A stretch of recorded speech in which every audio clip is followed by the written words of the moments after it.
What's going on, guys? It's Oko back with some more old school RuneScape.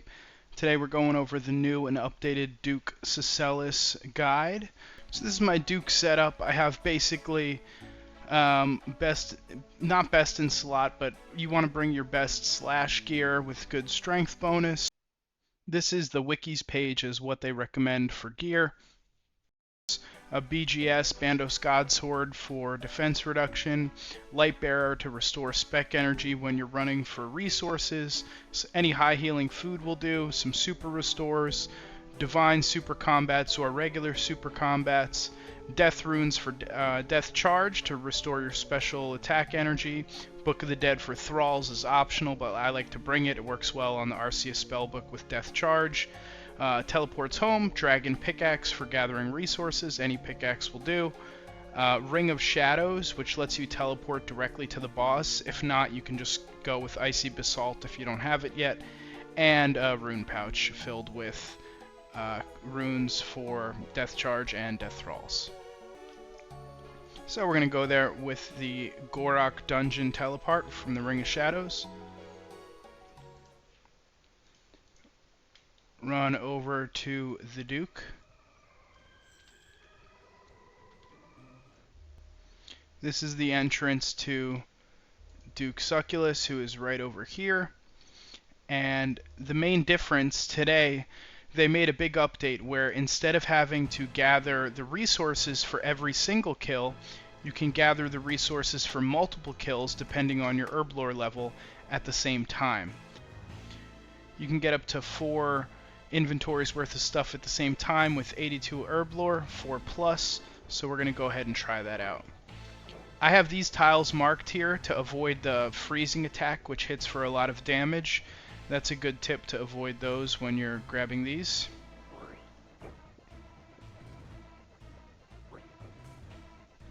They've also changed it so now after you grab 8 it disappears. It used to stay there forever. And then you can do it while you walk and turn those into the powder, which you need to make the potions. Here, same thing. Make sure you walk on these tiles, avoid the dark spots, they will stun you.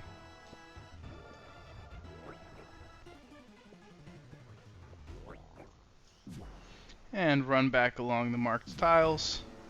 And the last resource you need is the salt.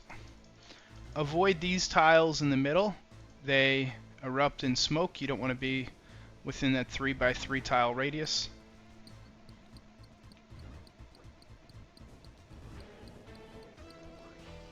Now we're going to go make our potions. I'm going to drop the pestle and mortar.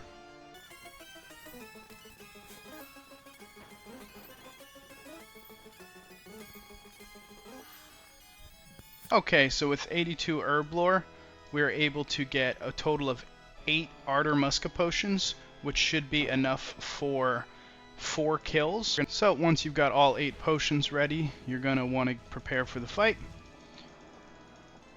Best way to do that, overheal if you can with brews or food. If not, just pick up your food. Drink your potion. And then it's good to pray both Piety as well as Protect from melee throughout the duration of this fight. You could throw them on now or wait. Wait for the vents to pop off. And there we go. Make your run. And then you can just click feed. One of the things in the new update is that feed automatically gets him ready for the fight. Drop the spec. Get a thrall. Switch to your regular weapon, and hit. With the old strategy, you would usually spec twice, but when you're doing this many kills, it's better to save some energy in case you hit a 0 or something and just do 1. And Duke attacks in a 5-tick pattern. So he's going to do his little floor slam. You just need to be behind it, the pillar, when the white little cloud of smoke erupts, and then after 4 attacks he switches to his gaze where he looks for you. If he sees you, he's going to freeze you like Ice Barrage and hit for huge damage, so it's really important to be behind the pillar. And his other attack is the smoke vent. he will do that and spray some smoke, and you want to avoid it. And that was a really Combat fast task kill. completed. Extremely fast. Just knocked off 2 combat tasks with that one.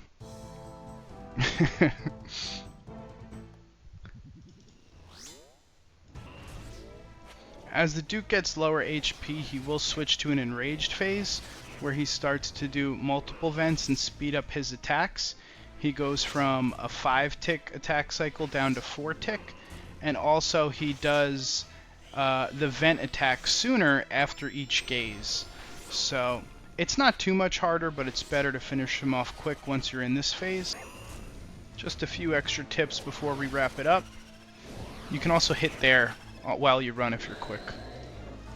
I use the Desert Treasure 2 boss plugin to highlight the smoke and the vents.